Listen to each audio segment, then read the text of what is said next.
जय राधा माधव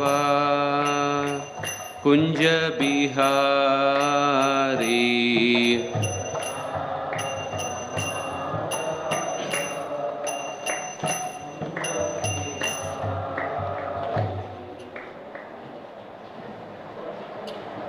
जय ओम Vishnupad Paramhans परिव्राजकाचार्य अष्टोत्तर Shri His Divine Grace A.C. Bhaktivedanta Swami Srila Prabhupada की जय।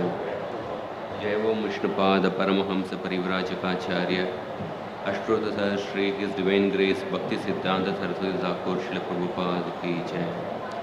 अनंत कोटि वैष्णव वृंद की जय। नामाचार्य श्रील हरिदास ठाकुर की जय। ग्रंथराज श्रीमद् भागवतम की जय। All glories to the assembled devotees. All glories to the assembled devotees. All glories to the assembled devotees. All glories, all glories, all glories to Sri Guru and Sri Gauranga.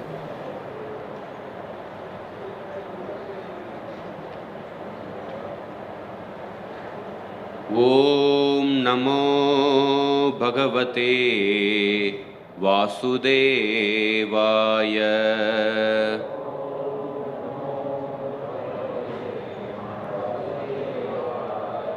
Om Namo Bhagavate Vasudevaya.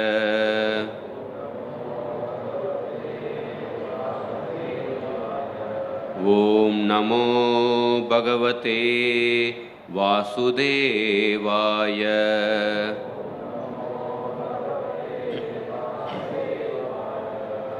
Narayanam Namaskritya Naram Chaiva Narottamam Devim Saraswatim Vyasam Tato Jayamudirayet Nashtaprayeshva Badreshu Nityam Bhagavata Sevaya Bhagavatir Uttamashloke Bhaktir Bhavati Naishtiki Krishnaya Vasudevaya Devaki Nandanaya Cha Nandagopakumaraya Govindaya Namo Namaha. Reading from Srimad Bhagavatam, Canto 1, Chapter 5, entitled Narada's Instructions on Srimad Bhagavatam, text number 10. नयद्वचश्चित्रपदं हरेर्यशो जगत्पवित्रं प्रगृणीत कर्हिचित् तद्वायसं तीर्थमुशन्ति मानसा न यत्र हंसा निरमन्त्युशिक्षया न यद्वचश्चित्रपदं हरेर्यशो जगत्पवित्रं प्रगृणीत कर्हिचित् तद्वायसं तीर्थमुशन्ति मानसा न यत्र हंसा निरमन्त्युशिक्षया न यद्वचश्चित्रपदं हरेर्यशो जगत्पवित्रं प्रगृणीत कर्हिचित् तद्वायसं तीर्थमुशन्ति मानसा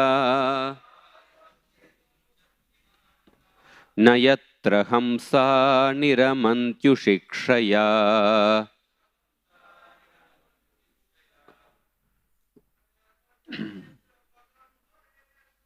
न यद्वचश्चित्रपदं हरेर्यशो जगत्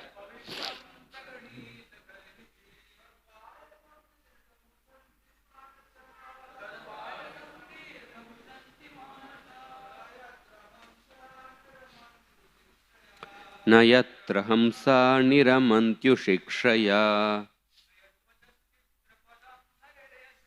न यद्वचश्चित्रपदं हरेर्यशो जगत्पवित्रं प्रगृणीत कर्हिचित् तद्वायसं तीर्थमुशन्ति मानसा न यत्र हंसा निरमन्त्युशिक्षया न यद्वचश्चित्रपदं हरेर्यशो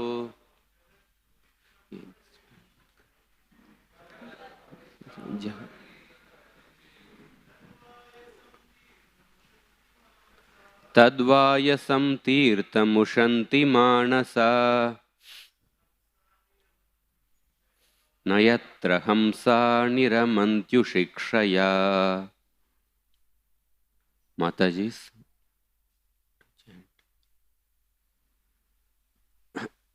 word to word translation.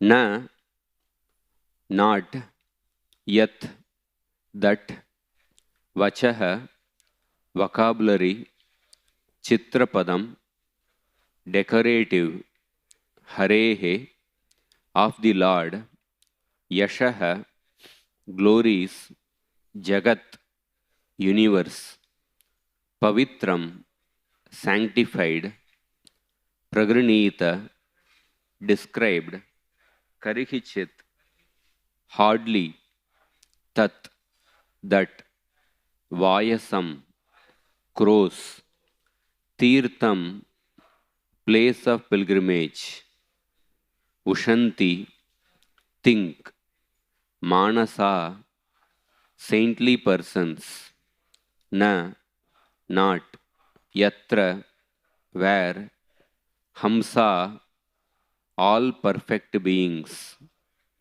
niramanti, take pleasure, ushikshaya, those who reside in the transcendental abode. Translation and purport by His Divine Grace A.C. Bhaktivedanta Swami Srila Prabhupada. Translation. Those words which do not describe the glories of the Lord, who alone can sanctify the atmosphere of the whole universe, are considered by saintly persons to be like unto a place of pilgrimage for crows. Since the all perfect persons are inhabitants of the transcendental abode, they do not derive any pleasure there. Purport. Crows and swans are not birds of the same feather because of their different mental attitudes. The fruity workers or passionate men are compared to the crows, whereas the all-perfect saintly persons are compared to the swans. The crows take pleasure in a place where garbage is thrown out, just as the passionate fruity workers take pleasure in wine and women and places for gross sense pleasure. The swans do not take pleasure in the places where crows are assembled for conferences and meetings. They are instead seen in the atmosphere of natural scenic beauty, where there are transparent reservoirs of water, nicely decorated with the stems of lotus flowers in variegated colors of natural beauty. That is the difference between the two classes of birds. Nature has influenced different species of life with different mentalities, and it is not possible to bring them up into the same rank and file. Similarly, there are different kinds of literature for different types of men of different mentality. Mostly the market literatures which attract men of the crows categories are literatures containing refused remnants of sensuous topics. They are generally known as mundane talks in relation with the gross body and subtle mind. They are full of subject matter described in decorative language, full of mundane similes and metaphorical arrangements. Yet, with all that, they do not glorify the Lord. Such poetry and prose on any subject matter is considered a decoration of a dead body. Spiritually advanced men who are compared to the swans do not take pleasure in such dead literatures, which are sources of pleasure for men who are spiritually dead. These literatures, in the modes of passion and ignorance, are distributed under different labels, but they can hardly help the spiritual urge of the human being. And thus, the swan like spiritually advanced men have nothing to do with them. Such spiritually advanced men are called also Manasa because they always keep up the standard of transcendental voluntary service to the Lord on the spiritual plane. This completely forbids fruitive activities for gross bodily sense satisfaction or subtle speculation of the material egoistic mind. Social literary men, scientists, mundane poets, theoretical philosophers, and politicians who are completely absorbed in the material advancement of sense pleasure are all dolls of the material energy. They take pleasure in a place where rejected subject matters are thrown. According to Swami Sridhara, this is the place of prostitute hunters. But literatures which describe the glories of the Lord are enjoyed by the Paramahamsas who have grasped the essence of human activities. Hare Krishna. Om Ajnanatimirandasya Jnananjana-shalakaya Chakshuronmilitam Yena Tasmai Shri Gurave Namaha. Shri Chaitanya Manobishtam Stapitam Yena Bhutale Swayam Rupa Kadamayam Tadati Sva Padantikam Vandeham Shri Guru Shri Yuta Padakamalam Shri Gurun Vaishnavamscha Shri Rupam Sagrajatam Sahagana Raghunatanvitam Tam Sajivam Sadvaitam Savadutam Parijana Sahitam Krishna Chaitanya Devam Shri Radha Krishna Padan Sahagana Lalita Shri Vishakanvitamsya. He Krishna Karuna Sindhu Dinabandho Jagatpate Gopesha Gopika Kanta Radha Kanta Namostute Tapta Kanchana Gaurangi Radhe Vrindavaneshwari Vrishabhanu Sute Devi Pranamami Haripriye Vancha Kalpatarubhyascha Kripa Sindhubhya Evacha Patitanam Pavanebhyo Vaishnavebhyo Namo Namaha. Jaya Sri Krishna Chaitanya Prabhu Nityananda Shri Advaita Gadadhar Shrivasadi Gaura Bhaktavrinda. Hare Krishna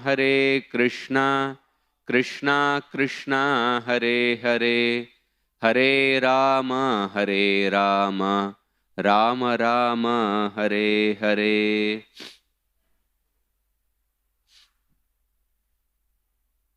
So we are reading from the first canto, 5th chapter.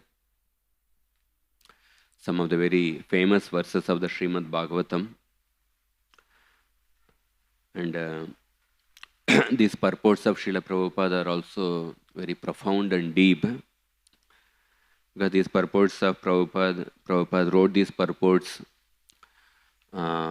before going to the West, especially when he was going through the struggles of trying to preach in India in the 1960s. So, these especially the purports of Prabhupada in the first canto and the second canto, they are very special because Prabhupada wrote these purports when he was going through intense struggles. So, in these verses, Narada Muni is actually giving instruction to Vyasadeva to write one literature in which he can exclusively concentrate on the glorification of the Supreme Lord and the process of bhakti, the process of pure devotion. So, the today's verse is actually talking about the nature of those literatures which does not contain the glorification of the Lord. These literatures which do not contain the glorification of the Lord, these literatures are compared to the place of pilgrimage for the crows, the place where the crows take pleasure. Essentially, they are compared to the garbage. And then in the next verse, Narada Muni will glorify the literatures which contain the glorification of the Lord. So I'll speak briefly about Vyasadeva, and then I will also go through some of the previous verses which are leading to the present verse. So sometimes some of these modern academicians, they point out, they criticize Vyasadeva by pointing out the birth of Vyasadeva. Apparently, Vyasadeva was born through the union of Parashara Muni and Satyavati. When Satyavati was not married, later Satyavati was married to Shantanu Maharaj. It appears like the person who is born out of an illicit union. So people actually, they try to defame the character of Vyasadeva by talking about how Vyasadeva was born out of a, say, illicit union between Parashara Muni and Satyavati. But even if a person sees from that point of view, the Vyasadeva is born out of an illicit union. But more important than the source of Vyasadeva is the contribution of Vyasadeva. For example, if you see lotus flower, so lotus flower is born in a mud. But in this world, when we want to compare anything beautiful, we compare with the lotus flower. Musk is something, it is so fragrant, we use in the worship of the Lord. But the origin of the musk is not something something great. Musk is actually taken out from the back portion of a deer. And a conch shell is actually the bone of a fish, which is considered very impure. But conch shell is used in the worship of the Lord. When we blow the conch shell, it actually removes the inauspiciousness. So similarly, that there are many things in this world, the source is impure, but still we appreciate lotus, musk and conch shell for their beauty, fragrance and the application in religious practices for the conch shell. So similarly, Vyasadeva's appearance is unconventional from the mundane point of view. It is objectionable from the carnal perspective, but his contribution is something matchless and unprecedented. And Vyasadeva's contribution is impacting all the classes of the people, both the ordinary people and also the highly elevated people. by the wide variety of literatures he has written, the ordinary people who are deeply in the modes of passion and ignorance, to elevate them, he has written different literatures. And Vyasadev's contribution in the form of the Srimad Bhagavatam, which is the Paramahamsa Samhita, which is for the highly elevated people. So in that way, we can see the character of Vyasadeva.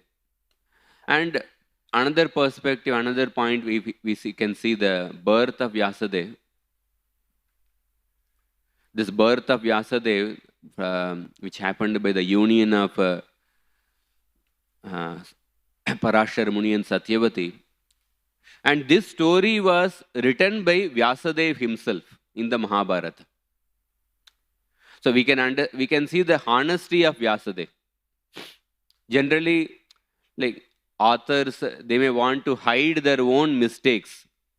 They may want to hide their own conditionings or their bad backgrounds. But another extreme is that sometimes the authors, they may present their bad background in a shameless manner, which may agitate the readers to commit more mistakes. But Vyasadeva, he actually speaks about his background with honesty, at the same time with great sensitivity. And that is why I think the next verse only the Prabhupada gives a beautiful translation. He says that Tadvag visargo janataga viplavo yasmin pratishlokam abaddavatyapi namani anantasya ishonkitani shrinvanti gayanti grinanti sadava. In that verse he says sadhu means purified men who are thoroughly honest. So Vyasadeva, we can see that with utmost honesty he is presenting, at the same time with great sensitivity, he himself is writing about his bad background. And if we see the contribution of Vyasadeva, the etymological meaning of every word we use in the Indian languages is not outside the purview of Vyasadeva's contribution. So Vyasadeva's books are like the law books for the entire humankind for all time to come. There are many writers who got Jnanapith Award by misinterpreting the different works of Vyasadeva. And some of them have got memorial.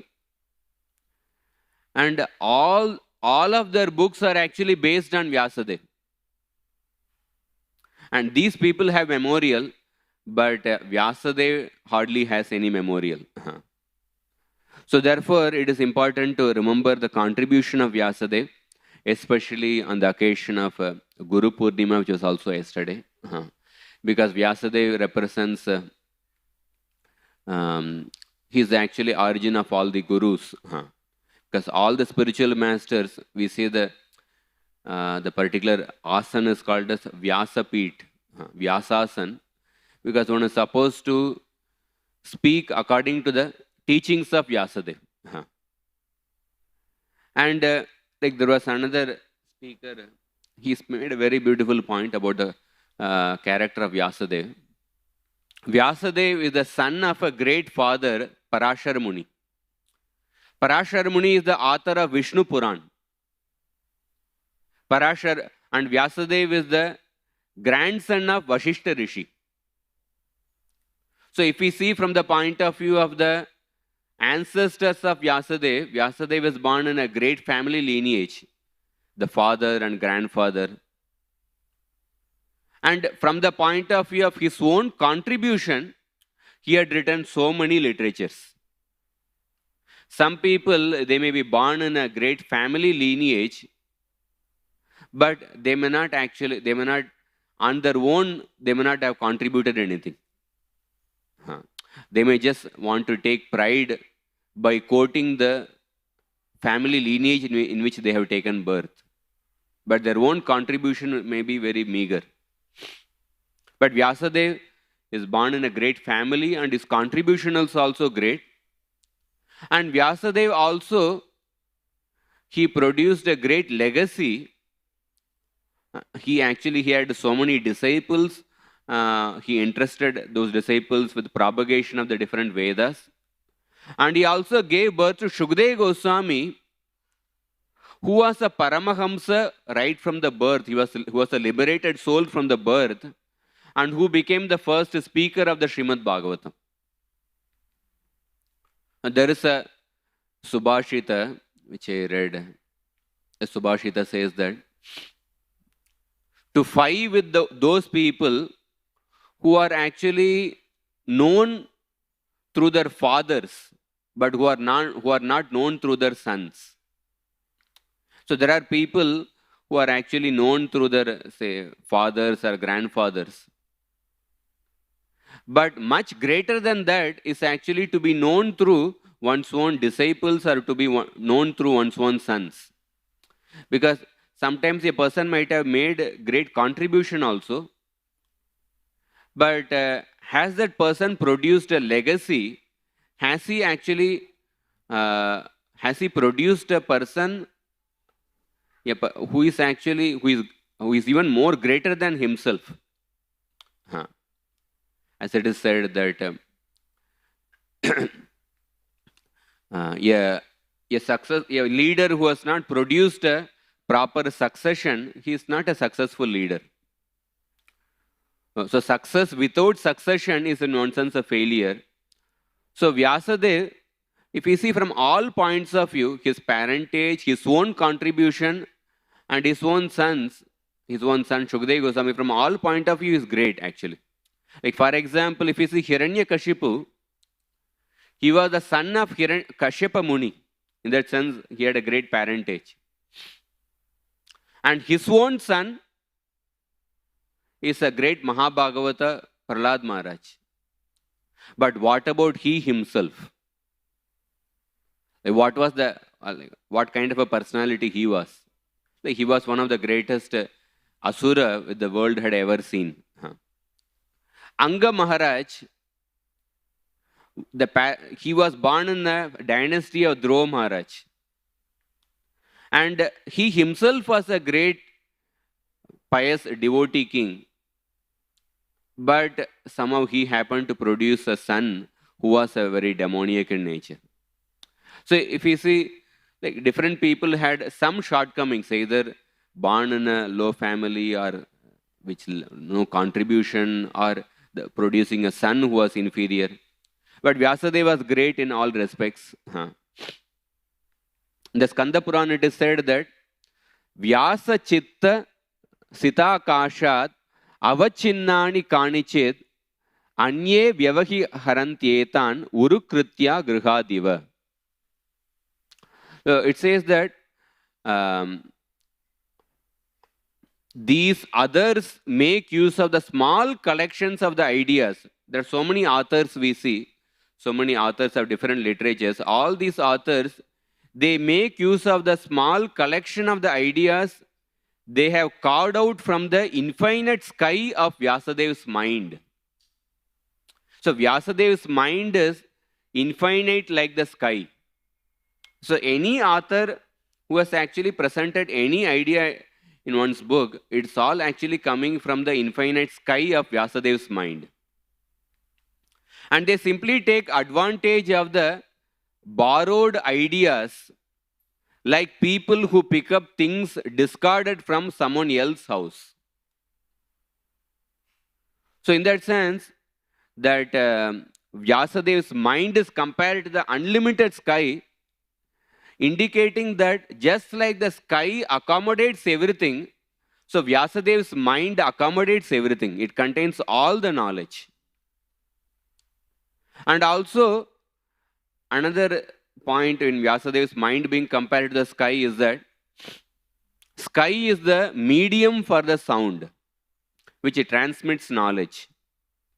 So in other words, Vyasadeva's mind is the medium for transcendental sound, which is the basis of all kinds of knowledge. And all the thinkers, both on this planet and also on the higher planets, they simply make use of the contributions which Vyasadeva has given. So that is why there's a very famous saying which says that Vyaso Chishtam Jagat Sarvam. Whatever you see in this world, it is nothing but the Uchishta of Vyasadeva. It is nothing but the remnants of Vyasadeva. The whole world tastes nothing but the remnants of Vyasadeva's knowledge. And there is a beautiful verse in the Narayana Kavacha mantra, which comes in the 6th canto. That Narayana Kavacha mantra, the different holy names or the different incarnations of the Lord are invoked, and then the prayer is offered to protect oneself from different dangers. May Lord Ram protect me from difficulties which a person experiences in the foreign lands, like that. Different incarnations of the Lord are invoked. So there Vyasadeva is invoked. Dvaipayano Bhagavan Aprabodhat Buddhastu Pashanda Gana Pramadat. May the personality of Godhead in his incarnation as Vyasadeva protect me from all kinds of ignorance resulting from the absence of Vedic knowledge. Kalki Kale Kala Malat Prapatu Dharmavanayoru Kritavatara. So Vyasadeva, in that sense, we are greatly indebted to Vyasadeva for actually giving the Vedic knowledge. And Vyasadeva actually understanding the capacity of the people who will take birth in the Kali Yuga, just like a mother who understands the capacity of the child. Mother makes a chapati or a dosa. The mother actually, like, she makes the chapati into small pieces. The child may not have the capacity to eat the entire chapati or entire dosa. She makes it into small pieces. The child can actually take it. So similarly, Vyasadeva actually divided the Vedas, and then he wrote the Puranas and Itihasas. He made it into different chapters, Upanishads, Brahmanas, Samhitas, Aranyakas. Because when it is in the form of one big body of knowledge, just by seeing that one big body of knowledge, people will find it actually difficult to read that. And despite doing everything, still Vyasadeva felt a dissatisfaction. So at that time, Vyasadeva himself first did a self-introspection. And then he thought that perhaps I did not glorify the Supreme Personality of Godhead properly, therefore I am feeling dissatisfied. And then he also decided to consult his Guru. So we can see, sometimes the people, they may consult the superiors, but they may not do self-introspection on their own. And sometimes some people, they may only do self-introspection, they may not want to consult superiors. So then, because our own self-introspection has certain limitations. And sometimes for every small thing we approach superior, certain things can be, if we think, because Krishna has given intelligence to everyone, certain things if we introspect, we can also understand on our own. So therefore both the things are required. One has to take individual initiative and do self-introspection. And at the same time, we also need to consult superior. So both are required. So, so if we see, like His Holiness Radhanath Maharaj was mentioning in a class, like Vyasadeva consulting his Guru Narada Muni, that shows that at any stage of life, one should never consider oneself to be independent of the Guru. So Vyasadeva, even after making such a great contribution, he could not find out the root cause of his dissatisfaction on his own. Like that Prabhupada writes in a place, like even the greatest erudite scholar may not be able to understand the root cause of dissatisfaction on his own. So when he was dissatisfied, he consulted his guru. Of course, this is a spiritual dissatisfaction, because this is a pastime which Vyasadeva is going through in order for Srimad Bhagavatam to take birth. And Chaitanya Mahaprabhu, he consulted his guru when he was going through the other extreme of emotion. One is the dissatisfaction or a depression which Vyasadeva was going through, but Chaitanya Mahaprabhu was going through the emotion of ecstasy. So at that time he consulted his guru Ishwarapuri, what kind of a mantra you have given me? That since the time I started chanting this mantra, I am actually I'm getting these symptoms. I'm behaving like a madman. What kind of a mantra you have given? So there Prabhupada says that even when a person is experiencing the symptoms of ecstasy, one should not consider oneself to be independent of the guru. So we can see one extreme is depression, another extreme is ecstasy. So this is covering the two end of the spectrum. So there's nothing. There can be any stage. There cannot be any stage which can be beyond these two. So in that sense, at no stage one can consider oneself to be independent of the guru.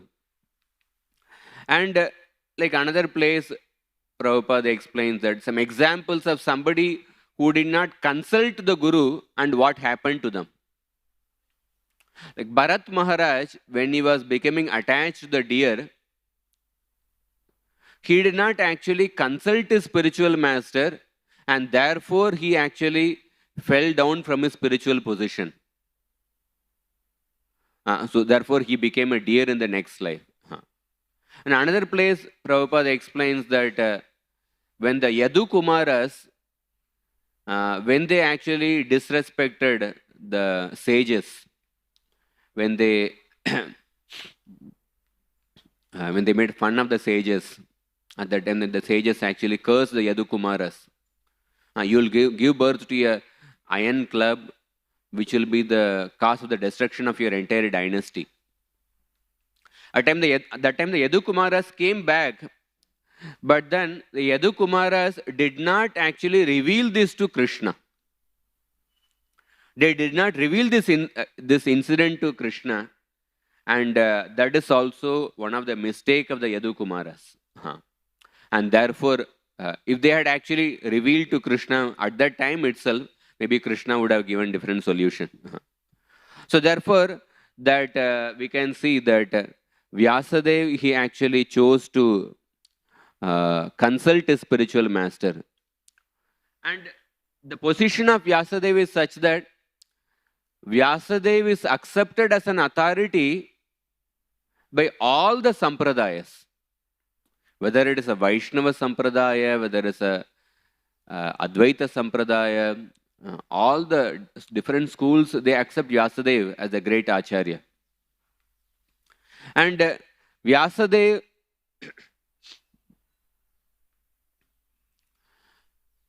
in the Mahabharata, when he wrote the Mahabharata, Vyasadeva's two particular aspects I want to mention. Vyasadeva wrote the Mahabharata, and Vyasadeva was a person who was participating in the Mahabharata. He was coming in the Mahabharata in different instances. He would give advice to Dhritarashtra. Sometimes when a person is participating in the particular event, participating in the particular story, he may not be able to see the same story from a neutral perspective. Suppose a person is acting in a particular, say, movie or a drama, he becomes absorbed in that role that he would think he cannot accept, he cannot actually see the, say, mistakes in the particular drama, or he cannot see the mistakes or the shortcomings in that particular drama. Sometimes, even when sometimes when a person is absorbed in speaking, and we may not be able to perceive our own mistakes.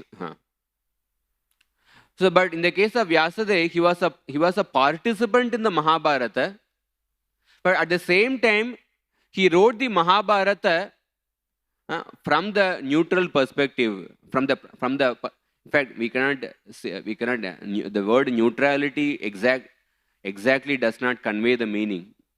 Like Vyasadeva wrote the Mahabharata from the platform of Udasina. Udasina means Vyasadeva was an active participant, but he was seeing from the higher perspective. That means he could actually see the shortcomings of even the great personalities like Bhishma Dev. He could see the shortcomings of even the great personalities like Yudhishthira Maharaj. And while writing the Mahabharata, he did not actually hide even some of the shortcomings of these great personalities. At the same time, Vyasadeva did not hide some of the good qualities exhibited by personalities like Duryodhan, who is Kali personified. So therefore, that is the position of Vyasadeva. Despite being the participant in that Leela, he could actually see the whole event of Mahabharata from a higher perspective, and he could write. And Vyasadeva, in one sense, Vyasadeva represents the greatest school of critique. Like in the modern world, we see that there are people who are critics of actually different events or different decisions made by the government or other things. But many times the critics, they tend to disproportionately highlight a particular mistake. Like some wrong decisions need to be criticized, but the point is many times they disproportionately highlight that mistake, and certain Himalayan mistakes are not obvious to their eyes. They completely hide those mistakes only. And especially in the current media, such critics are in abundant number. They will completely neglect some of the Himalayan blunders committed by different leaders, and they will disproportionately highlight some mistakes, and they keep bombarding the people with those mistakes with certain propaganda. So therefore, to be a great critic, it requires actually a very fine intelligence, and it requires a great loyalty to Dharma. It requires great loyalty to Dharma. So, like in the modern world, we see so-called neutral people. But the so-called neutral people, they portray themselves as neutral people. But these neutral people, they end up siding the powerful wrong people with the wrong agenda. That's why it is said that the hottest places in hell are reserved for those who in times of great moral crisis maintain their neutrality. Sometimes in times of great moral crisis, certain people, they tend to play the neutral card, and hottest places on hell are reserved for them. So Vyasadeva actually, he did not actually, he was not like this modern so-called neutral people. Vyasadeva was the greatest critic. Like he highlighted the mistake of even great people, but according to the proportion it deserved. And he also highlighted some of the good things done by some of the wrong people like Duryodhana and others. So therefore, there's something about Vyasadeva I wanted to mention. So this Vyasadeva, after writing even such literatures, still he felt dissatisfied. So when he approached Narada Muni speaks, Bhavata anudita prayam yasho bhagavato malam yenai vaso na tushyeta manye tad darshanam kilam. Says that Bhavata anudita prayam, you have not sufficiently described the glories of the spotless Lord Krishna. And because your mind could never be satisfied with Vedanta, I think that writing the Vedanta Sutras is insufficient. Huh. So, Narada Muni is immediately diagnosing Anudita Prayam. Perhaps you have not described the glories of the Supreme Lord sufficiently. That is the reason for your dissatisfaction. So then Vyasadeva says that, but then I have written the Vedanta Sutra.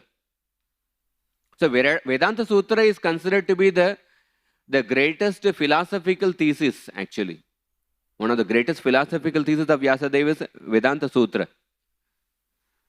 But then Narada Muni points out, but I consider the Vedanta Sutra to be deficient, it is incomplete, or it is inferior, because you being the writer of Vedanta Sutra, you yourself are not satisfied, then how can you expect that the readers of Vedanta Sutra will experience complete satisfaction?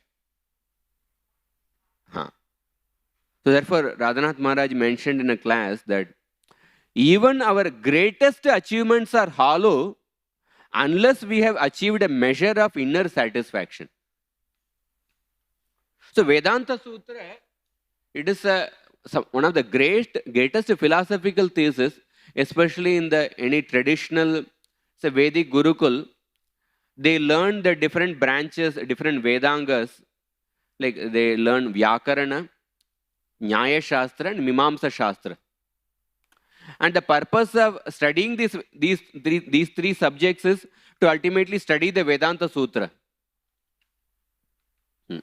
So each of these Vyakarana, Nyaya, Mimamsa, they themselves are like a great ocean in themselves, and they are like tools to understand Vedanta Sutra. But Vyasadeva wrote the Vedanta Sutra, but still he felt like deficient, he felt dissatisfaction. So the Vedanta Sutra, actually it is the conclusion of the Vedic knowledge written in the Sutra format. To give the conclusion, and that too in a precise manner, that requires a great scholarship actually. Sometimes we may give the conclusion, but if it actually spans volumes of books, which people don't have the capacity to read so many volumes of books, they don't have the time and energy to read, then that's not such a great contribution. Or sometimes people present very precisely some 4 words, 5 words, sometimes we present some anecdotes or abbreviation, something. But in that, so much of essence is missed out. Then such work is also not great work.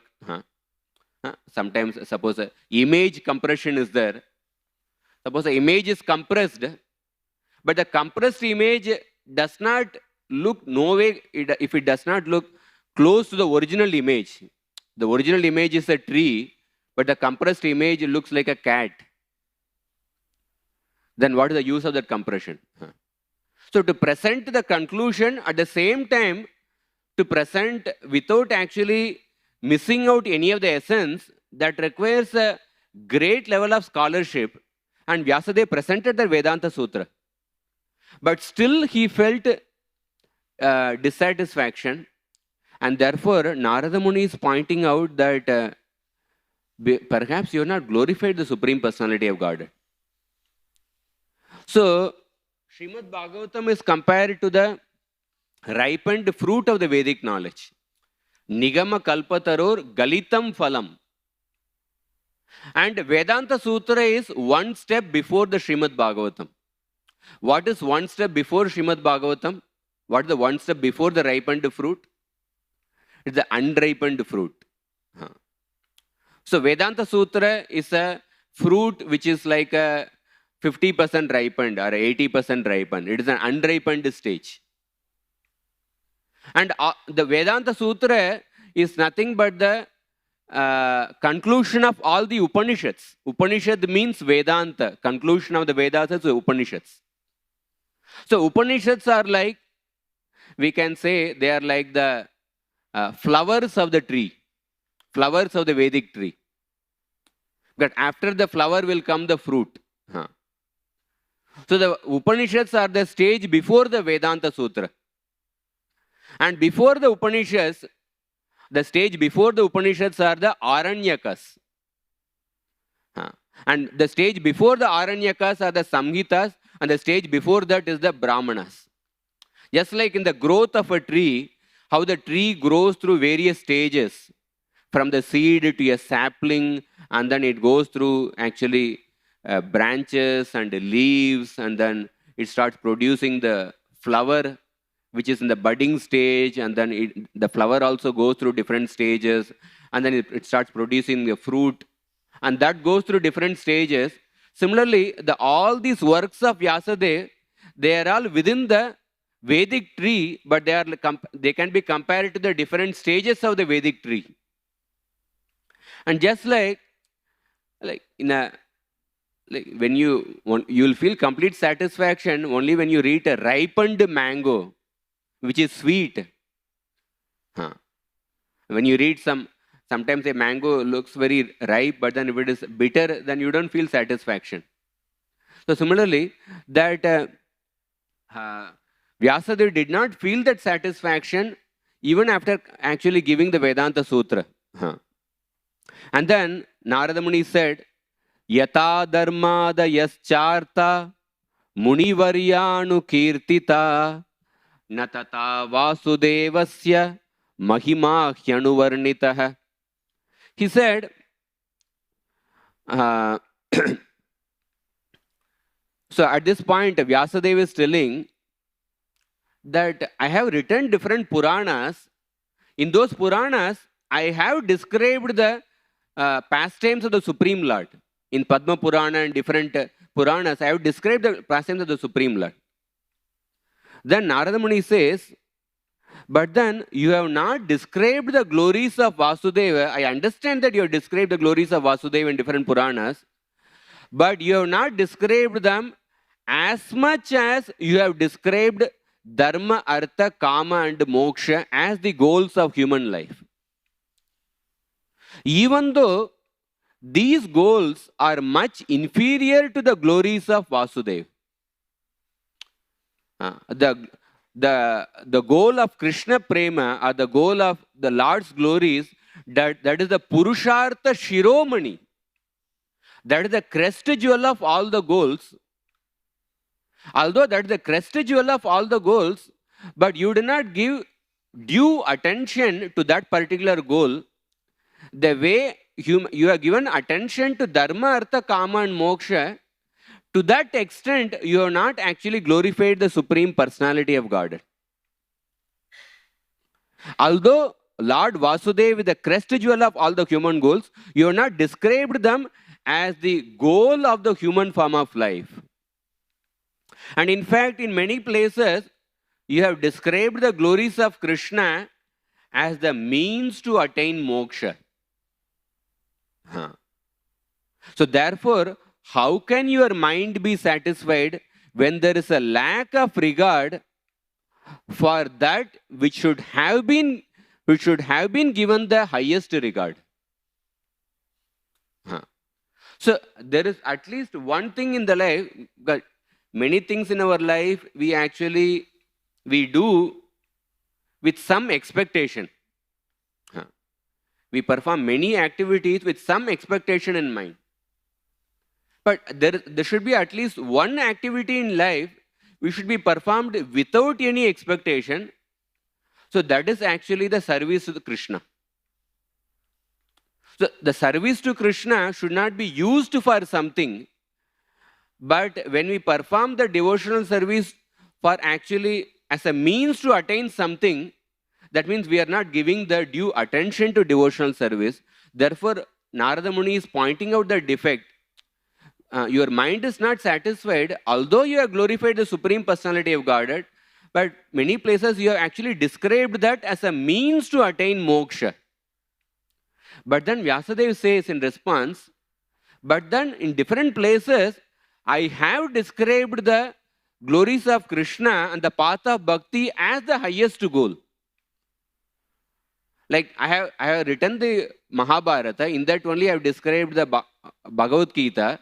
In that I have described about, I have given the verses Sarva Dharman Parityajya, etc. In that I have described the glories of Krishna as the highest goal. So then Vyasadeva says that, but I understand you have described the glories of Krishna as the highest goal, but you have not done it repeatedly. You have not done it repeatedly because something which is the highest thing, it should be repeated so that the people understand that highest thing. So normally in a public speaking point of view, when somebody is actually repeating certain point, from a public speaking perspective, that means people will think, oh, maybe this person forgot what is the next point. Therefore, he is trying to speak the same thing again and again. But from the point of view of the Shastra, something which is the highest goal that needs to be repeated, that is one of the important principles. In fact, it is said that Anandamayo Bhyasat, that means the Supreme Lord glory should be repeated. So your mind will be satisfied only when you describe very clearly with repetition the glories of the Lord, since these glories alone are finally the most excellent. And then Narada Muni speaks the present verse. Nayat vachas chitra padam harer yasho jagat pavitram pragranita karhichit tadvayasam tirta mushanti manasa nayatra hamsa niramantyu shikshaya. So here Narada Muni says, those books, those works which are written very attractively, Nayat Vachas Chitra Padam. There are many books which are written with a nice metaphorical, which are written in nice metaphorical language, very wonderful poetry, lot of alankaras are used. But if those works do not contain the glories of the Lord, and what is the nature of the glories of the Lord? Why the emphasis that a book should contain the glories of the Lord? Why it is emphasized? Because the glories of the Lord, they only purify the author, the hearer, the speaker, and the entire world. Jagat Pavitram. Because the glories of the Lord, that is like the Atma. Just like a person is wonderfully decorated, but the person is dead.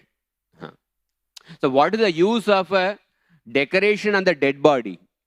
Bhagavat Bhakti Hinasya Jati Shastram Japastambha Apranasyaiva Dehasya Mandanam Lokaranjanam. Without the bhakti to the Lord, whether the birth, high birth, or the shastric knowledge, or tapasya, all these are like the decorations on a dead body.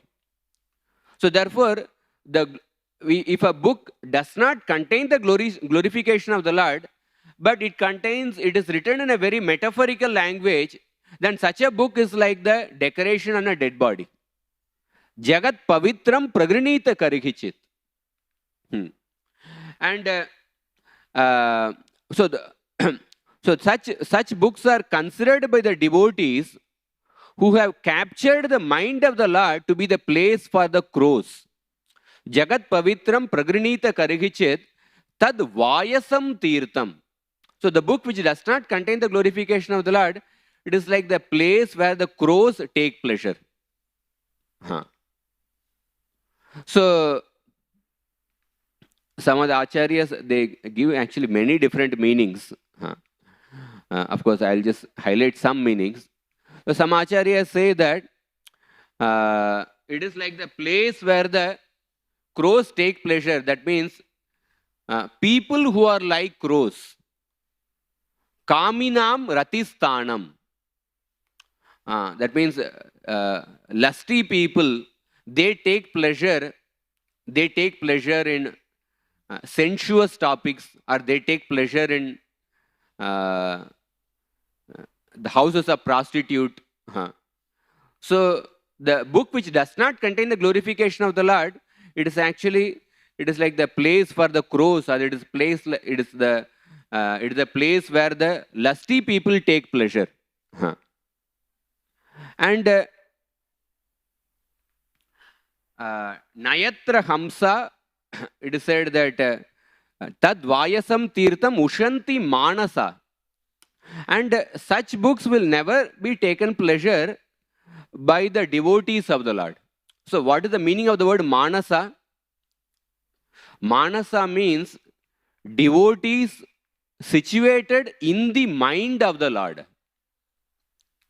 or devotees who are always thinking of the mind of the Lord. Like Swayambhu Manu is telling to Dhruva Maharaj, Sattvam harer anudyatas tatpumsam api sammatah. You are a person who are constantly remembering the Lord. Why are you behaving like this? Why are you actually indulging in this excessive violence towards the yakshas? Or Lord Vishnu tells Durvasa Muni, Sadhavo hridayam mayyam sadhunam hridayam tvaham. So Manasa refers to, Lord Vishnu says that my devotees reside in my mind. They reside in my heart. So Manasa refers to devotees situated in the mind of the Lord. Or Manasa can refer to the sons of Lord Brahma who are born from Brahma's mind. So it refers to personalities like the 4 Kumaras. Or Manasa can refer to Sattva Pradane Manasi, those whose minds are predominantly in Sattva Guna. Our Prabhupada gives us such a profound understanding in his purport. Manasa refers to spiritually advanced men who keep up the standard of transcendental voluntary service to the Lord on the spiritual plane. So devotional service to the Lord, it is ultimately voluntary. Like one purport, one verse in the 8th canto. Swayambhu Manu is telling, he says that, he's telling about the nature of the Lord. The Supreme Lord is, he's actually inspired by, he's inspired by none other than himself. The Lord actually performs different activities in this world, creation, maintenance, and destruction. But he's inspired by himself. He's self-inspired. So every person, when a person is rendering devotional service, at least at a certain point, one has to come to the point of doing on one's own inspiration. Because initially we may be performing something because of being pushed by others. Sometimes we may be performing something because of a fear factor, or because of being pushed by others. But those fear factor are being pushed by others, that cannot go for a long time. So ultimately, one has to be self-inspired to do something. So that is why Manasa refers to those who voluntarily make the decision of rendering devotional service. And in this way, there are many meanings of the word Manasa. So such Manasas, they never take pleasure in literatures. Ni Ramanti. Ni Ramanti means Nitaram Ramanti. Nitaram Ramanti means they never take pleasure.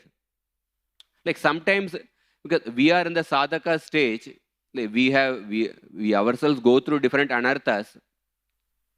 Like sometimes we feel, oh, how long I keep on reading Bhagavatam. We feel like taking a break from the Bhagavatam or break from chanting. So sometimes we feel like taking pleasure in some other topic. Like we are not just like we want some other topic to divert our mind, at the same time not go into the adharmic this one. But Manasa refers to highly elevated people who never take pleasure. Nitaram Ramanti, who never take pleasure in any topic other than actually glorification of the Lord. Of course, sometimes as part of the service, we may have to read different books written by who may not be devotees. Those books may not contain the glories of the Lord. But at least like we should not take pleasure in those books. We may read those books for the sake of certain service, for using, for actually presenting Krishna consciousness with some relevant examples, etc. But we should always, our aspiration is that we want to take pleasure in the glorification of the Lord. That is why, like when Prabhupada mentioned that chant Hare Krishna and be happy, that means it means that you chant Hare Krishna in such a way that our source of pleasure is only in chanting Hare Krishna. That we don't seek actually the pleasure in anything other than the glorification of the Lord. So that is the meaning of the word Ni Ramanti. They never take pleasure in anything other than the glorification of the Lord. And then Vishwanath Chakravartipad writes some profound point. Like Vishwanath Chakravartipad gives an argument. Nayat vachas chitra padam harer yasho. So Nayat vacha means words which do not contain the glorification of the Lord. But we see within the Bhagavatam itself, if you take several verses in the Bhagavatam, which may not contain apparently the glorification of the Lord. Like there are several chapters which simply contain description of the different dynasties. Son of this king is this particular person, or this like that. There are several verses which simply contain the description of the dynasties. Like one may wonder, where is the glorification of the Lord in these verses? So then, if we, from that point of view, even in the Bhagavatam, there are several verses because they do not contain the glorification of the Lord. Can the Bhagavatam also be considered as a place which the crows take pleasure? There are some sections in the Bhagavatam which we read, apparently it may agitate the minds. Like when Agnidra is actually going to get married to Purvachiti, the description of the Apsara Purvachiti, such a graphic description is there. Sometimes when you read the description, it may agitate the minds also. So one may wonder, from that point of view, even the Bhagavatam contains such a sensuous topics. Can Bhagavatam also be considered as a Vayasam Tirtham, the place for the crows? And also, on the other hand, there are other Vedic literatures. Every literature contains actually glorification of the Lord. Whether it is Padma Purana or Vishnu Purana or Brahma Vaivarta Purana or even the Puranas in the Tamoguna, every literature will contain glorification of the Lord. So then how can they be considered Vayasam Tirtham? So this argument is proposed by Vishwanath Chakravartipad. So, and then he gives a counter argument. He says that the word vacha, Nayat vacha means it's not just the individual word, but vacha means the import of the discussion. What is the conclusion of every section? So in the Bhagavatam, if we see, even when there is a description of the dynasty, the conclusion of the description of the dynasty, it will lead to the story of some particular Mahabhagavata devotee. It will lead to the conclusion of pure devotional service. Like Shukadeva Goswami will describe the dynasty of different kings, and suddenly he will put a sudden break on Ambarish Maharaj. And then he will put a sudden break on Ambarish Maharaj, and then in 2 chapters he will describe Ambarish Maharaj in great detail. So in that way, that is the conclusion of that particular, even when you read Puranjan story or Agnidra, Purvachiti story, the conclusion of that story is pointing out to the pure devotional service. So in that sense, every section of the Bhagavatam, it is ultimately actually concluding with the glorification of the Lord and the glorification of the path of devotional service. On the other hand, in the case of the other literatures, Vedic literatures, although they do contain glorification of the Lord, But there are several sections in other Vedic literatures. They glorify the different other devatas, and they glorify actually the paths other than Bhakti Yoga, the path of fruitive activities or path of Jnana Marga. Because they were written by Vyasadeva in order to elevate with the aim of gradually elevating people who are in the Rajoguna and Tamoguna to the higher platforms. So, like from one point of view, like Vyasadev's work, like Vyasadeva wrote so many literatures in order to gradually elevate people. Like suppose, like just like in a school, there's a gradual elevation of a person from first standard, second standard, third standard. So for a first standard person, if he actually teach the syllabus of the 10th standard student, who first standard student does not have the adhikar for hearing the 10th standard subject, then it will be like he will not be able to actually understand that. That's why we have like to speak the glories of the holy name to the faithless is considered an offense. That is like teaching the 10th standard subject to the first standard student. But then, suppose if a person has come to the 10th standard, but if we still keep teaching that person the first standard subject or the second standard subject, then that is also a mistake. So Vyasadeva, in one sense, to elevate the people from the first standard to second standard to third standard, he actually, by seeing the adhikar of the different people, he prescribed different paths of fruitive activities, jnana marga, etc. But somebody who has come to the elevated stage, like for them, okay, now what is higher for me? What is there for me? How can I progress further? Like for them, he has not given something actually substantial. So he did not produce one literature which does not contain exclusive glorification of the Lord. That is Srimad Bhagavatam. So therefore, when we read these verses, for example, like Vishwanath Chakravarti's purport, when we read, if we see all the other literatures written by Vyasadeva, according to his purport, they are also like the place for the crows.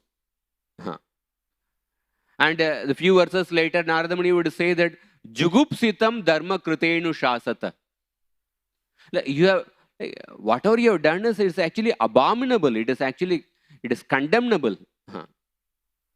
So that means like all the other literatures written by Vyasadeva, are they all a mistake? Are they all something like abominable? So I'll just briefly mention on this point, just few minutes. Like for example, and Prabhupada, if you read Prabhupada's purports also, Prabhupada writes a very strong purports in these sections. But the same Prabhupada, there are several letters of Prabhupada where he says that, in one letter Janardhan, he says that because the less intelligent class of men want to hear stories, for them the Vedic idea or concept was explained in 18 Puranas and Mahabharata, and if I get good assistance, I can overflood your country with stories so nice and instructive.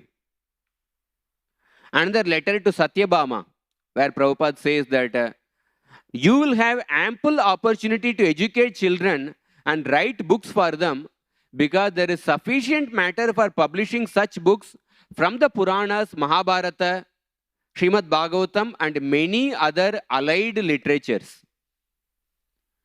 And then another letter to Dinanath Mishra. I have to translate all the Puranas, Mahabharata, and many other theistic literatures written by Gaudiya Acharyas. Like that, there are many letters where Prabhupada is expressing a desire, oh, I want to write the Puranas, I want to give the Vedas, I want to give the Upanishads, etc.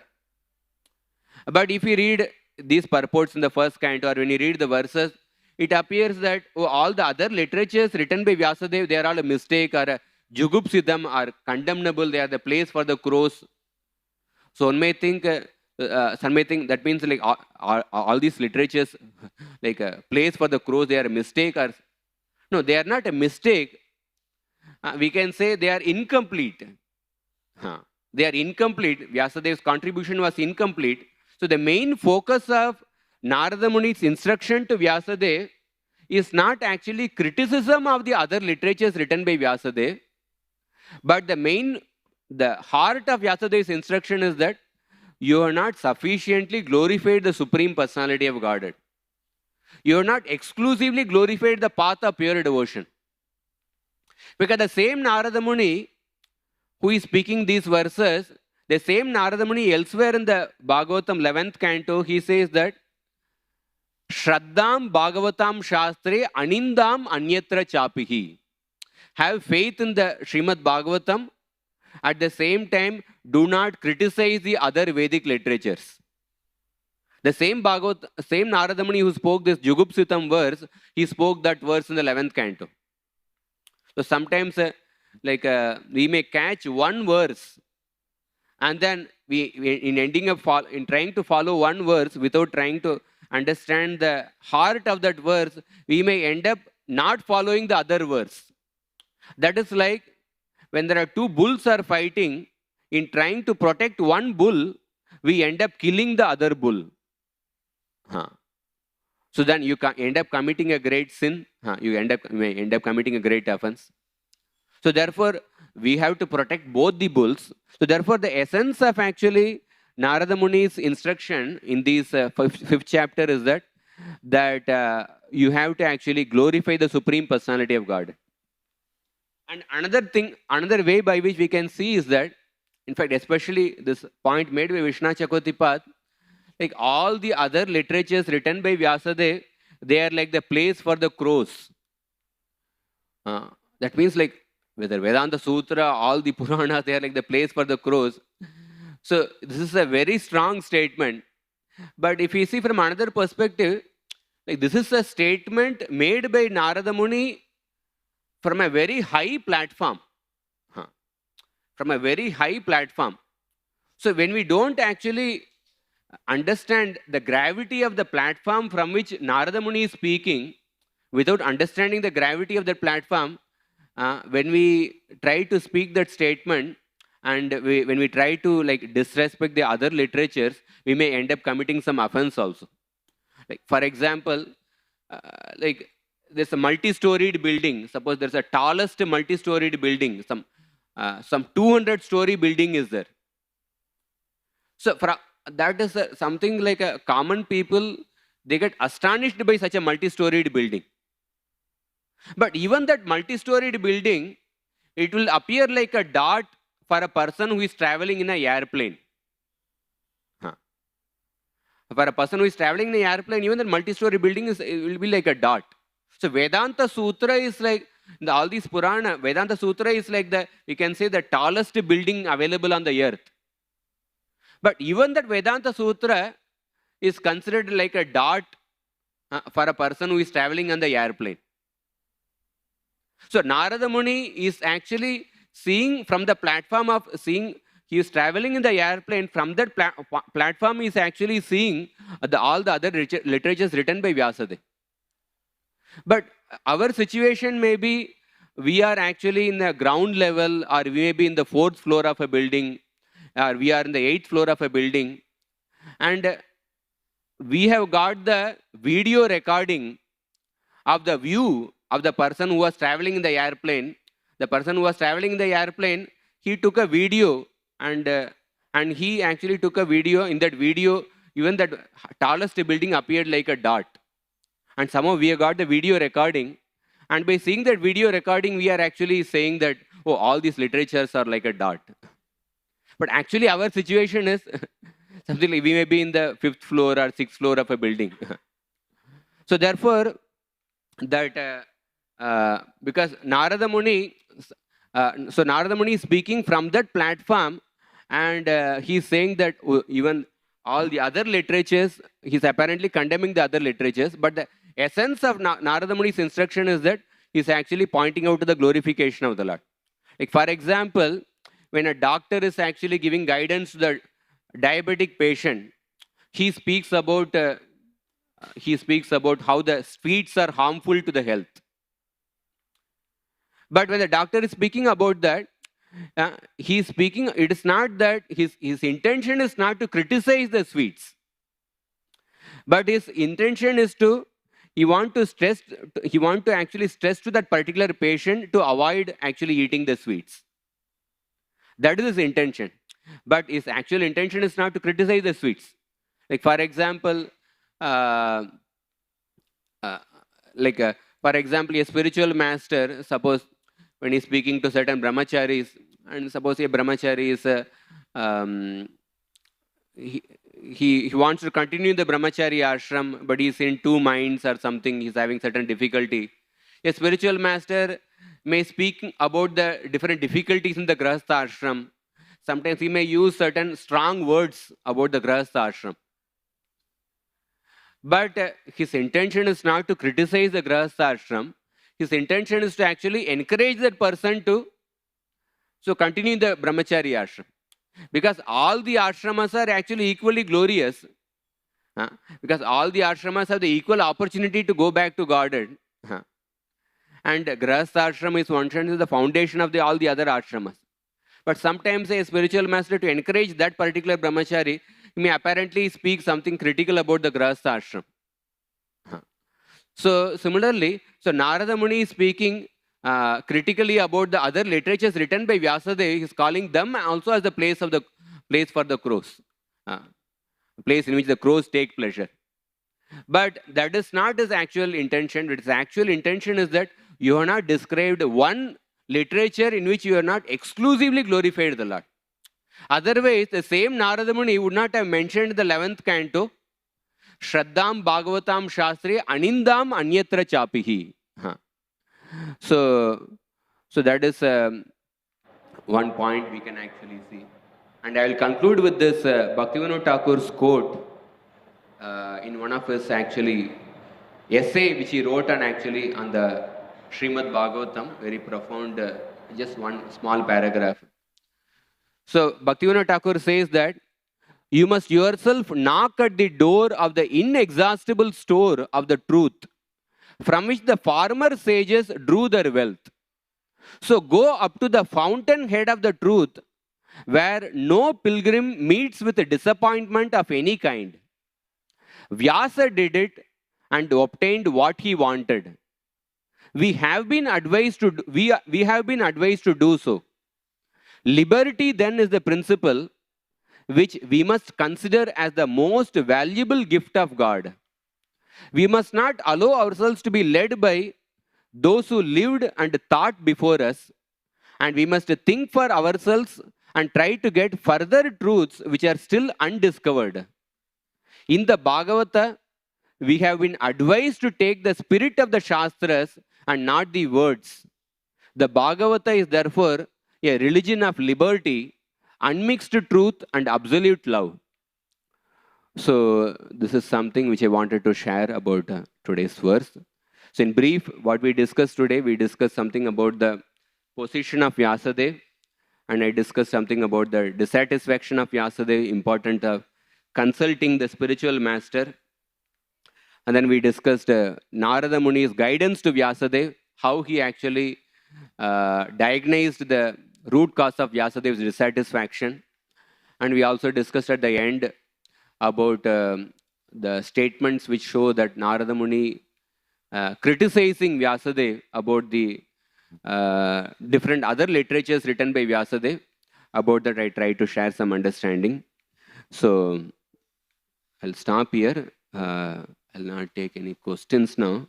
I have 3 announcements to make, just 2 minutes. You can just hear these announcements carefully. So on the 125th anniversary of Srila Prabhupada's appearance day anniversary, we are having actually a very special celebration. We are going to celebrate in collaboration with Govardhan Eco Village. We are having a 10-day Krishna festival. So in this 10-day Krishna festival, there are various ways by which you can actually participate in that festival. You can volunteer for different services.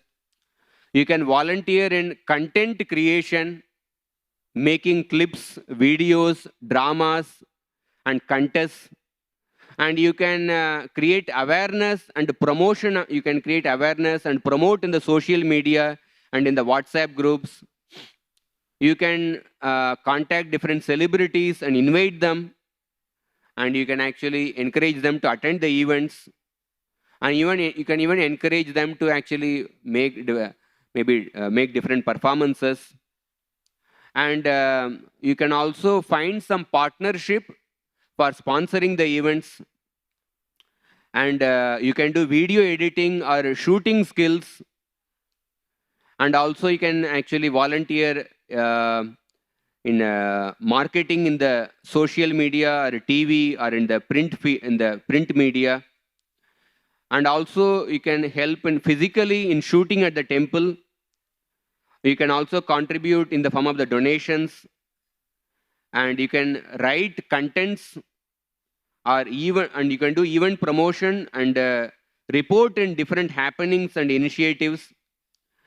And there is also a support team who have skill in managing the tasks or the people. There are all these things you can also see in the website. The second announcement is that in this Krishna festival, there is a way by which children also can participate. You can actually celebrate your children's natural talents, and you can showcase the children's talents to the world by sharing a 120 seconds video of your children exhibiting certain talent. And they will be actually shown during the Krishna Fest, especially between 23rd and 27th. During these days, between 5 and 6 p.m., the different talents of the children will be showcased. And the third announcement in this third announcement is that there is a short film contest. One can make a video of 2 minutes to 15 minutes and the following 4 themes: addiction-free India, save the Mother Earth, reviving India's culture, Bhagavad Gita for millennials. So the last date for submission is 15th August 2021. So we can also see these details in the ISKCON Chowpatty website. So Granthara Srimad Bhagavatam ki jai, Srila Prabhupada ki jai. So thank you very much for your patient attention. Hare Krishna.